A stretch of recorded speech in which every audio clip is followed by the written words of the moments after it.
बिस्मिल्लाहिर्रहमानिर्रहीम। अस्सलामुअलैकुम। Welcome back to my channel. तो कैसे हैं जी आप सब लोग?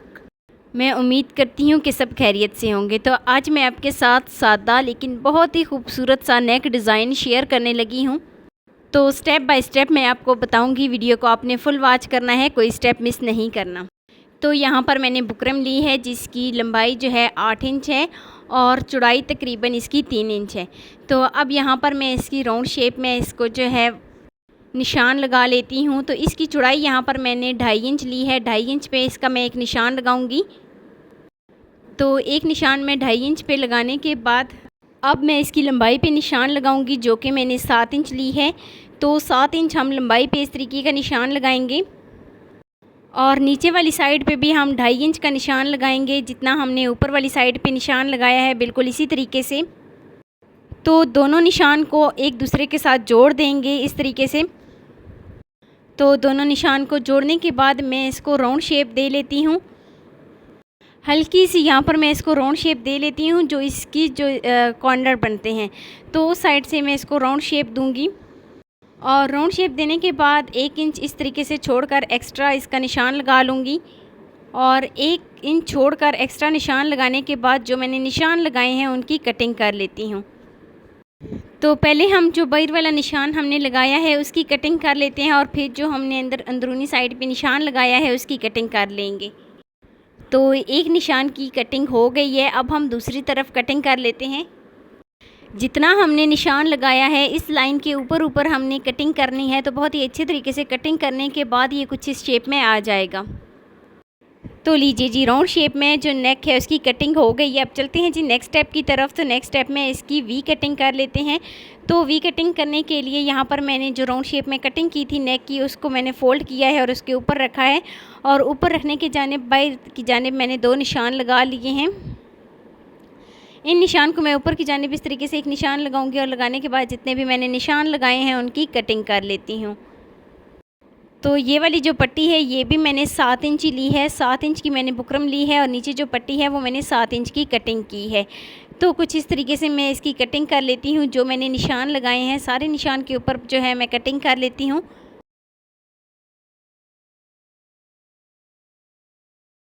तो कटिंग करने के बाद जो उसकी ऊपर वाली साइड बनती है उसको भी मैंने कट कर लिया है और कटिंग करने के बाद ये कुछ इस शेप में आ जाएगा। तो इस तरीके से मैं ऊपर वाली साइड की भी कटिंग करूँगी और कटिंग करने के बाद मैं आपको इसकी फ़ाइनल दिखाती हूँ। तो इस तरीके से दोनों नेक की कटिंग हो गई है और ये कुछ इस शेप में बनेंगे। अब मैं इसकी स्टिचिंग आपको करना सिखाती हूँ कि इसकी स्टिचिंग किस तरीके से की जाती है।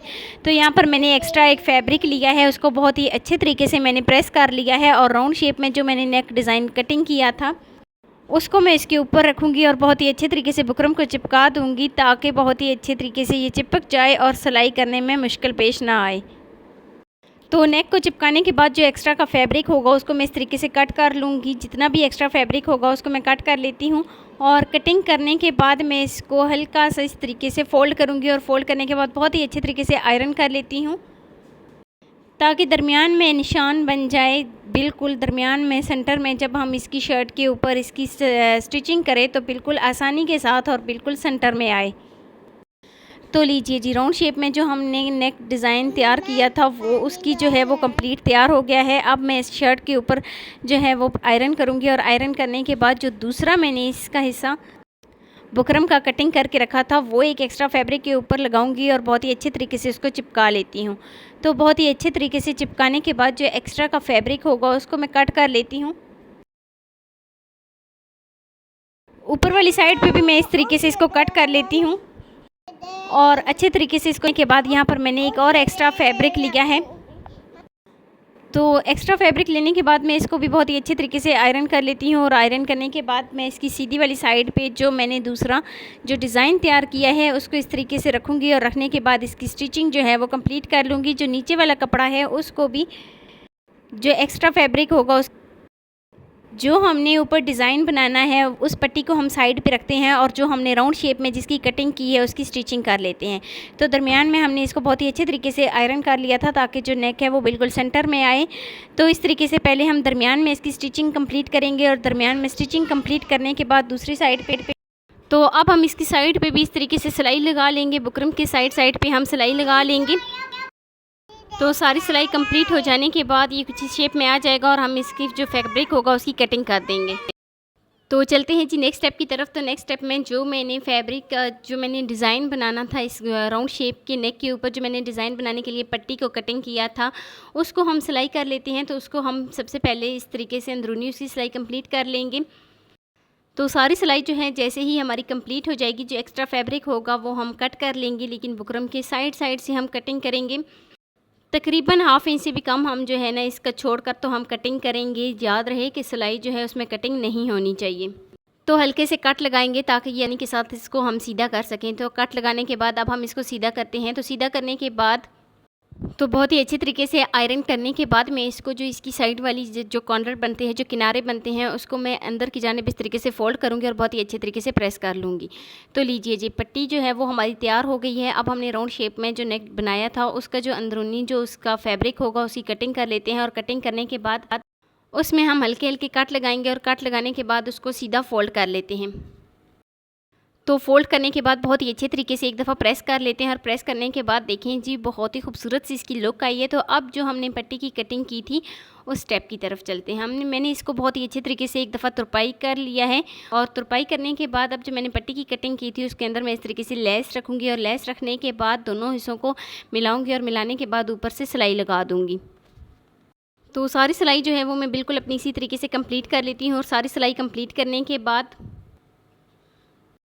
मैंने जो राउंड शेप में नेक की कटिंग की थी उसके साथ इसको अटैच कर दूंगी। तो उसके लिए मैं नेक को फ़ोल्ड करूंगी और फ़ोल्ड करने के बाद बिल्कुल इसके सेंटर में इस तरीके से निशान लगा दूंगी ताकि दोनों जो इसका डिज़ाइन है, जो इसके किनारे बनते हैं दोनों डिज़ाइन के, वो बिल्कुल एक जैसे बिल्कुल बराबर आएँ।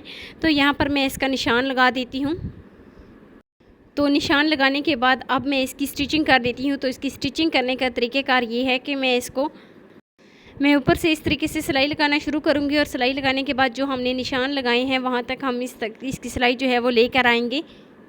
तो फिर हम पट्टी के नीचे वाली साइड पे भी इस तरीके से सिलाई लगाएंगे और सारी सिलाई जो है वो अपनी इसी तरीके से कंप्लीट कर लेंगे। तो ये है जी इसकी फ़ाइनल लुक। मैं उम्मीद करती हूँ कि मेरी आपको आज की वीडियो पसंद आई होगी। तो वीडियो आपको ज़रा सी भी अच्छी लगी हो तो लाइक कर देना। फर्स्ट टाइम है चैनल पे तो चैनल को लाजमी सब्सक्राइब कर देना और बेल आइकन को प्रेस कर देना ताकि मेरी डेली की वीडियो आप तक पहुँच सके। तो मिलते हैं नेक्स्ट वीडियो में एक नए बहुत ही खूबसूरत से डिज़ाइन के साथ। अपना बहुत सारा ख्याल रखना। अल्लाह हाफिज़।